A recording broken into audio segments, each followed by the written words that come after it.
Welcome to Happily Ever After is just the beginning. Keeping your relationship not just together, but happy, and we mean truly happy, is part art and part science. You've come to the right place. Here's your host, Leslie Dories.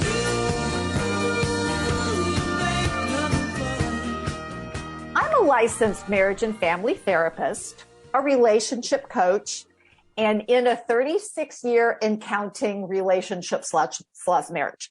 So I get asked all the time, what keeps a marriage thriving? And the simple answer is to spend quality time together. Unfortunately, that's the one thing that gets put on the back burner in a lot of relationships. Jobs, the kids, friends, hobbies, etc., all take priority over the marriage. But nothing thrives on neglect, and your relationship is no different. So today, I'm happy to welcome back relationship experts, Rabbi Shlomo Slatkin and his wife, Rivka, to address what you can do to keep your marriage healthy and happy. So thank you guys so much for coming back on the show and talking about something that I found really interesting when I read it. Yeah, it's a pleasure to be here. Yeah, thank you for having us. So what I'm talking about is, and if people, I recommend that you sign up for their email list because I receive their emails on a consistent basis. And the subject line of a recent email was my aha moment about having fun, which I thought was really interesting. So what was this epiphany and what does it have to do with relationships?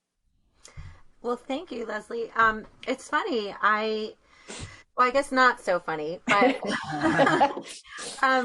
so I guess I'll start because it was really myself. It was our aha moment together, but it was really about my own experience. So, we're married now 20 years with 5 children. And I noticed in the early years, for many years in our marriage, the week would go by, the kids were in school, everything was good until Sunday. And it was like, I just got this recurring anxiety about Sundays. And we couldn't figure out what was it that had me so anxious and kind of like dreading Sunday coming. And I finally realized it was because Sundays, are a typical family time day for us because I guess we have the Sabbath on the weekends, but Sunday is like the day where the kids want to know, what are we going to do today? Go somewhere and do something. Yeah, right. They want to do something fun. They want to go on a trip. They want to do this, that, and the other thing. And I just felt like this pressure and this anxiety. So I guess, and then I'd find ourselves going on these trips where we would go, let's say, to an amusement park or Chuck E. Cheese or something. And there would always be something in the car. Somebody would fight with somebody else. And it was just like awful. Yep. And finally one day I said to Shlomo, I'm like, what do you think could be going on for me? Because I just don't like this where I have these contentious feelings about our kids and our family. So then we were discussing it. I'm not sure if we were using the actual formal imago dialogue, which we use when we're discussing something difficult. But anyway, I realized that as a child, my parents, they got divorced when I was 11, but I remember that when we would have fun, it was actually terrible and miserable. And my parents would be fighting and my father would be yelling and my mother would end up be crying. And it was just like really a disaster. So I realized that my childhood story was really recurring in our current. Makes sense. Right. So that thought of having fun was something that Rivka was not looking forward to. Whereas on the other hand, I did not have the same experience. We would go on trips together as a family, and with your those were parents. good. Yeah, with my parents and brothers, and those were positive memories for me. So going out with our kids on a Sunday was not a big deal for me. I even was looking forward to it, but for Rivka it was a lot of tension. And once we understood this, it helped us be a little bit more conscious about what was going on, so that we wouldn't get so reactive. And now, while this is talking about having fun, this is more family fun, but still, it can relate. If somebody has an issue having fun with their spouse, some people are definitely fun impaired. It's important to understand, where's that coming from? Do you have bad experiences with fun? Are you going to get in trouble if you have fun? If you're too, as a child, or you're too loose, you let it all out. Are you going to get punished for that? Is there a judgment about that you have internalized from growing up, from childhood, and these are all important things to think about because they definitely impact the adult and helps the adult or prevents the adult from being able to really enjoy that time together with their spouse. Well, it's funny that you mentioned that because, we had the same thing in my household when my kids were younger, that Sundays were the days that we would do something together as a family. And it was always like, okay, it wasn't so much that we didn't have fun, but it was just like, the whole process. And I learned with my daughter because she would ask us on Monday what we're doing that weekend. And I tell her. And then if like the weather changed or something happened and we couldn't do what I'd said, she was like, well, Mom, you lied to me. And I'm like, oh my God. So I got into that whole kind of thing. So I just learned not to say anything until, like Friday or whatever. But I find it interesting that, Rivka, you're talking about these quote unquote fun experiences. So you're equating fun with pain. And it's like, so yeah, who wants to do that? Because that wasn't fun. Yes. And it wasn't till I realized all that was going into it. And then I could finally become aware of it. But it wasn't until I became aware of it that it just was a constant source of frustration for me. So much so that sometimes I would just send Shlomo on the outing with the kids. And I just avoided it entirely, which was terrible. Mm-hmm. And I just, when we finally realized it, I was really grateful because then I could release it, but I didn't even know that it was being triggered before. So once, Shlomo helped me become aware of it, I realized, okay, this doesn't need to be my current reality. I can let this go. And slowly but surely, I still have a little bit of the Sunday morning anxiety, like, oh shoot, the kids are going to ask what we're doing today and I don't know yet. But I also have less of a problem either saying, guys, we're just going to be cozy today and not really go anywhere, or planning things last minute. And I don't have the same fear and anxiety about it.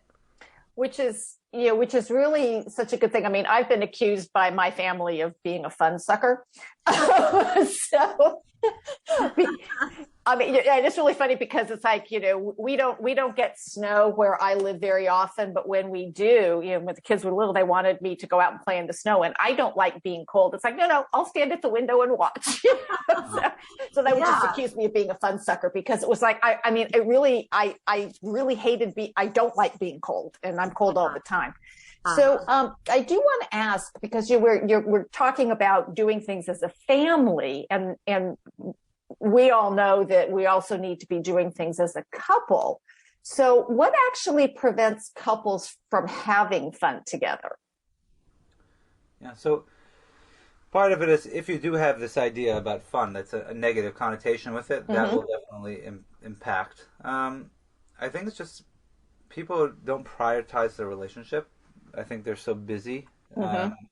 There's two things. There's spending time together, and then there's actually having fun. You can spend time and go out to eat, but actually doing something really fun, exhilarating is another thing, which is harder for people. I think that sometimes we associate that this is not something that adults are supposed to do. Adults aren't supposed to have fun. Okay, you can do like adult things together. But there's a judgment that it's not okay. It's too childish. We shouldn't go like, I don't know, sledding or something like that, and more engaging.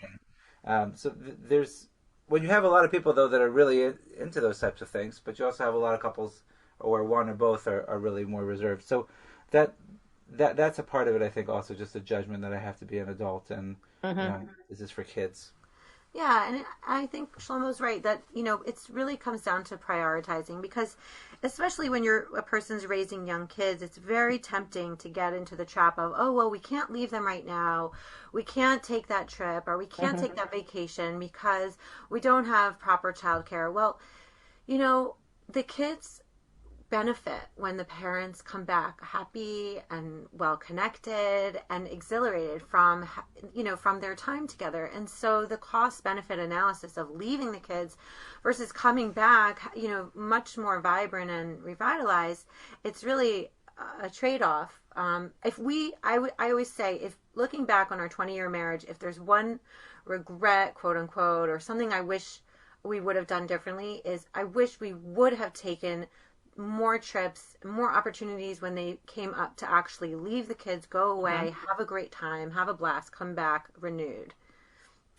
Well, and it's really interesting that you say that, because we know from research that the best thing that people can do for their children is to take care of their marriage. And because, kids want that stability. They want that, safety that a good marriage provides, but it does require that you take care of it. So whether it's, whether it's regularly getting out just together as a couple, or what you're talking about, actually going away. And, because when and I do want to talk about, the oxytocin connection that you guys mentioned in your piece, is that, when we do things together, like when we were dating, that's part of how we got together. And so people go, oh, well, we don't need to do that anymore. And it's like, yeah, actually you do. But it is this constant push and pull. I remember, and I've told this story before, because my husband and I have, I've danced all my life, so I'm a big fan of the ballet. And so we've gone to our local ballet since they started. And so we turn it into a whole evening. We get dressed up, we go out to dinner, we do this thing. And when our kids were little, my son would say, well, where are you going for dinner? I said, we're going to your favorite restaurant and you don't get to come with us. And he would just get so mad, but it was like, no, this is something that mom and dad are doing. And, and somehow my children, who are both adults now, managed to survive. Yes, that's so beautiful. And yeah, I think also, and Shlomo, both of you can correct me if I'm wrong, but I think sometimes couples also feel like, well, if things aren't perfect and we're having problems or we're having conflict, then we can't go out and have fun, because we have to be serious and we have to realize that things are wrong and things are not up to what they need to be. And so we need to be serious about these problems and fix them before we can go out and, have a jolly good time together. And I know I hear Shlomo saying this all the time. Sometimes when you're in the negativity and when you're in that pit of despair, it's so hard to find a way to dig out of it. But sometimes just infusing the positivity first, without trying to fix all of the problems, just that infusion will naturally and organically lift people up out of the despair without them having to try as hard and chip away at it. Is that how you would say? Yeah, and I think that, for sure, because if you're drowning in all the negativity, then you're not gonna be able to get up and breathe for fresh air. But if you can kind of get above that and connect with each other, because that's ultimately what is the source of the problems that you're having. You can say it's this, it's that, but ultimately it's the lack of connection. We want to be connected. We fell in love initially. We want to have that connection, and we're upset that we're not connected. So we have all these issues that annoy us. But ultimately, if we felt safe and connected and loved by our partner, a lot of these things wouldn't be a big deal. We could work on them together.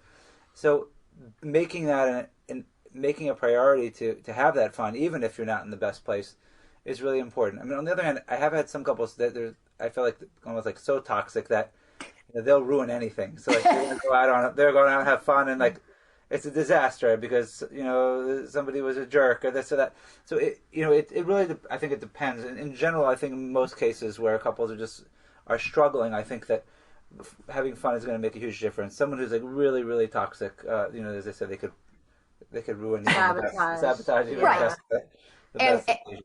Right. And so part of this is, if people get into the habit of doing this early, they can sometimes avoid those horrendous things. But it's sort of like, I'm looking for a reason to blow this up because, and again, that's not a particularly helpful relationship approach to things. But it's still probably, it's really that wounded child, perhaps that couple that's really toxic. Maybe they had, similar to my experience with fun, or perhaps it's almost like a negative attention thing where we're just so, we're so disconnected. wounded, and it's like the only way we know how to connect is through negativity. It's like, so yeah. So well, and we also know what the power of the negative. It's 3 to 5 times more powerful than the positive, which is why we need to be infusing our relationships with those positive experiences. Sure. So this is Happily Ever After is just the beginning on webtalkradio.net. I'm Leslie Dories, and I'm talking with fellow relationship experts, Rabbi Shlomo Slatkin and his wife, Rivka, about the importance of having fun together. And if you can't remember the last time you and your spouse just laughed together or had fun in some other way, you're not alone. However, your marriage is probably suffering because of it. You may feel disconnected, maybe like you've grown apart. You may feel like the two of you are on completely different life paths. Maybe you're convinced you don't love each other anymore, or at least aren't in love. But it doesn't have to stay that way. If you want to bring the magic back, you can, and I can help. So give me a call or shoot me an email, and I'll let you know some easy actions you can take to reignite your love for each other. So you can reach me by email at Leslie, Lesli, at foundationscoachingnc.com. That's FOUNDATIONS, coaching, N as in Nancy, C as in Charlie.com, or you can reach me by phone at area code 919-924-0463. Again, that's 919-924-0463. Now, I want to get back to this conversation about fun. So, I'm thinking about that old refrain about not being a child anymore and needing to put away childish things. And Rabbi, you were talking a little bit about this before, because I interpret that to mean no longer having fun. So is that kind of a common way of thinking for adults? Yeah, I think so. It's like, why do I need to have fun? I am busy. I have work. I have to be, I have to have a relationship. I have to be a parent. I don't have time to play. Be silly. I'm just thinking you can tell I like doing things together, but I'm not like, also, I'm a little bit fun impaired as well. Well, I don't think you're fun impaired. See, I will say, Shlomo might think he's fun impaired, but I have to say, I'm so much more fun impaired than you are, that I find you to be actually silly. And I tell him sometimes one of the most attractive things about him, I think, is his sense of humor and his ability to be fun and silly with the kids, where that is harder for me to be. So I love how silly he can be with the kids. And that's why I think for adults who are thinking, I've got to pay the bills, I've got to be responsible, you have to lighten things up a little bit. Yeah, because otherwise you'll go out of your mind. So. Well, yeah, but what is the connection between fun and oxytocin, and why should we care? Well, fun, when you have fun, you're releasing these chemicals in your body. And when you release the oxytocin in your body, then it makes you feel that sense of connection and pleasure. And when you're doing that together, it reinforces the connection that you have with each other. So, yeah. Yeah, so we like to ask couples to try to do at least one high energy fun activity once a week. Something that is high energy that might elicit a belly laugh. Not just like we garden together, but right. Like actually doing something where you're kind of cracking up, you're laughing, and that will elicit more of the chemical, the bonding chemical, the intimacy chemical that really helps us bond. Okay, so other than being so we've talked about being busy.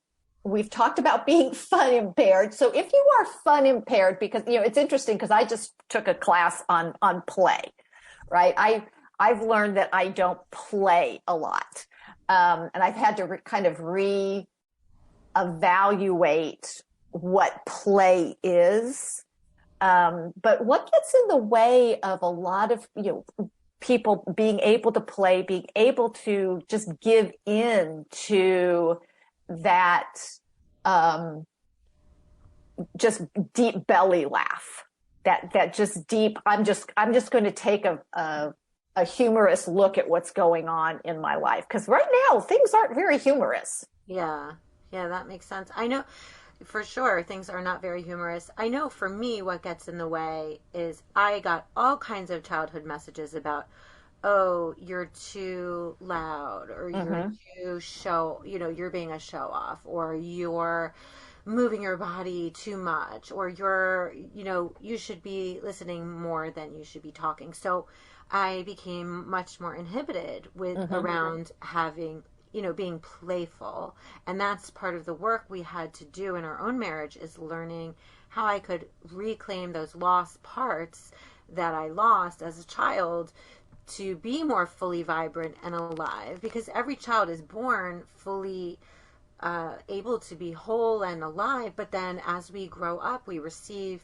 negative messages about certain things, and then we end up kind of losing, right, those parts of ourselves. Yeah, we cut those parts off, we suppress them, and then we just have, we don't engage in them, and so it's like it's a muscle that's kind of atrophied over time.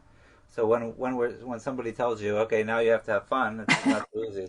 Yeah, that's why it has to be a conscious effort. That's, it's investing in your relationship. So even if you're not in a bad place, but it's preventative, or even if you are in a bad place, it's an investment. And the more you just have to make sure you do it. It's like, you have to take vitamins. This is something you have to do to take care of yourself, to make sure that you stay healthy and that you don't, prevent you from getting sick.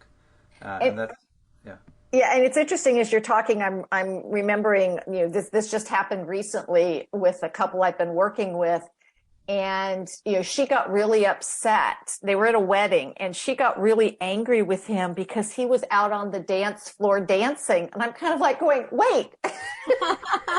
I mean, you have this, you have these messages either that you received, or that actually you received them and then you're putting them on other people, where, it's like going deeper and figuring out, well, why is what my partner doing bothering me? Right. And so Rivka, you said this about, being too loud, or, being too much the center of attention. I mean, I remember as a kid, I got punished a couple of times for playing. So I have my own issues with this too, as well. But there are other times when I've been able to overcome it. Both in with my family and then just with friends, where I can, and the older I get, I'm kind of giving myself that permission to, it's okay to laugh. That's exactly, I think what you're saying makes so much sense. And if you were punished for playing, well, it's no wonder you would call yourself fun impaired, because it makes sense. That's what we have to do to protect ourselves as a child, to get safe. And that's maybe what you did, and turned off a little bit of that temporarily. And it's great that you're giving yourself permission and learning ways that you can reclaim that playfulness. And I think that's the first step, right? Yeah, just releasing all the fears and messages about the fears about what would happen if we did such and such, and just allow yourself to really be fully present and get in touch with your inner child, or your true self, as opposed to what's been imposed on you from external sources, people, society, etc. So you've mentioned about couples being intentional and making time on a weekly basis to have fun together. So what are some concrete steps for people to take to start that? So the first thing we recommend is make a standing date, because otherwise it won't happen. Right. Put it on the calendar. Yeah, put it on the calendar. If you need a babysitter, you have a standing babysitter. I mean, we did this for many years when our oldest kids were little, and we needed to get out, and we almost we're like, what are we gonna do? The babysitter's coming. Like, what are we gonna do tonight? Like, we had to do something because she was coming. But if many times we could have just we don't really feel like going out, and we just probably would have never gone out. So it's really important to make it. Then once you do that, then you can figure out. You can alternate weeks. You can decide. One person's responsible this week of finding something to do. There's so many different things you can do. It depends on what you like. Karaoke, dancing, exercise class. Indoor skydiving. I have my clients, they always make a list of things. So some people have pretty creative items. axe throwing, rec rooms. There's so many things that people think of. Yeah, So even watching, and they don't have to be expensive. Mm-hmm. There's plenty of lists of, low budget things, a pillow fight, jumping on a trampoline, Nerf guns, all kinds of silly, or watching a comedy show together, all kinds of silly things that you can do together, low budget, high budget, mid budget, to be able to make this a priority.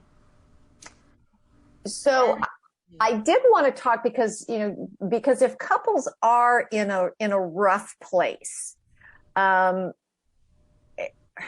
would you recommend starting things maybe a little bit more low budget, maybe around the house as opposed to going out? Because I'm just having visions of arguments in cars. I don't know why that vision is coming to me. Oh gosh, yeah, I've seen that. I don't know what you're going to say, Shlomo. I kind of think, personally, I always think it's better to get out of the house because it's like, it's just, then you're in the same place, the same environment that's causing you the stress. And it's like you're not getting, sometimes it's been a while since sometimes we haven't gone out, let's say, in a while, and I'll finally get out and I'm like, oh my gosh, like this feels just so good to be in the world again. Like especially after the pandemic, just being out in the fresh air in a different surrounding, you get away from the place that's triggering you.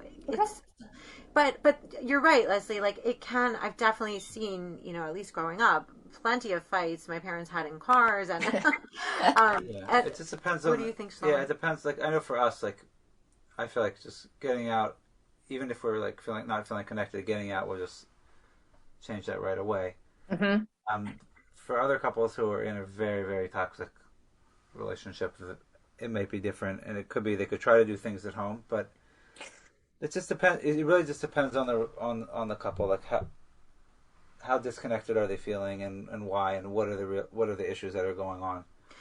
Some couples, I remember one testimonial you received was them actually going to see Shlomo once a week was their date night. And they looked forward to therapy as a way to contain and talk about everything that had happened during the week. And they looked forward to it as their date night. So maybe a couple that's experiencing a lot more toxicity can find an outlet of, safe therapy that works for them, that they can go to once a week as for starting as their date night, and then maybe they can go out afterwards and get a drink or something. Yeah, I've had somebody do something similar, and if they can handle that actually works really well. But I do like the idea of getting out, because a lot of times we're better behaved in public than we are in our own homes. Because there is that societal thing. Right. So maybe actually doing something, I'm hearing you outside the home can actually be a little bit better, because it's like, oh, we don't want to be fighting in front of, all these people who don't necessarily know us. Yeah, I think so. I mean, I can't speak for every couple, but I don't know. That would be my hunch, but I'm not in the same space working with couples like you guys are. Just as a consumer, I just find it's such a breath of fresh air to change scenery. Yeah. Well, and I think it's so important that we, because again, we can get so, people can be so serious, and I mean, and life is serious. There's, but again, just being able to just laugh. I mean, that simple. I mean, I'm as we're talking, I'm reminded that I was in college and I worked at a hotel in a resort, and I don't remember what happened, but I got so hysterically laughing. I mean, I literally was on the floor behind the front desk, and these people are coming up. I couldn't stop it. I mean, to the point where like tears are streaming down my face, and I can't even tell you what got me going, but I never felt so, I mean, once I was done, it's like, wow, that felt really good. Yeah.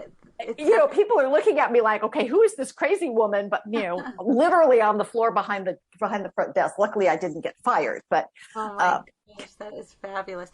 I just thought of one other thing is turn off the news. For goodness sakes, like, news sell. What's the phrase where they say news sells? If it bleeds, it leads. Yes. If it bleeds, it leads. Right. So it's not going to be positive. It's just not. Yeah. And so what is the point? Like, okay, COVID and all, but like, if you get sick at home, you know where to go, you know what you have to do. The news is not helping couples feel playful. It is not. No.